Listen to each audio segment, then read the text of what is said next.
প্রায় বিচ্ছেদের মুখে দাঁড়িয়েছে, অনেক সময় বিয়েটা হতেও দেরি হয়। তাই তো, কারণ এটা একটা জিনিস দেখুন, কিছু যোগ আছে।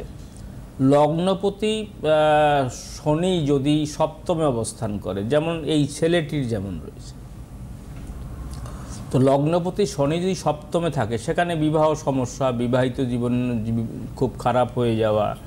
আবার লগ্নপতি মঙ্গল যদি অষ্টমে অবস্থান করে সেখানে 100% বিবাহ বিচ্ছেদ হবেই। আচ্ছা, এই যে যোগ, এই তো এই অ্যাস্ট্রোলজির বাইরে তো কিছু হবে না, বিবাহ বিচ্ছেদ করাবেই। সেখানে যদি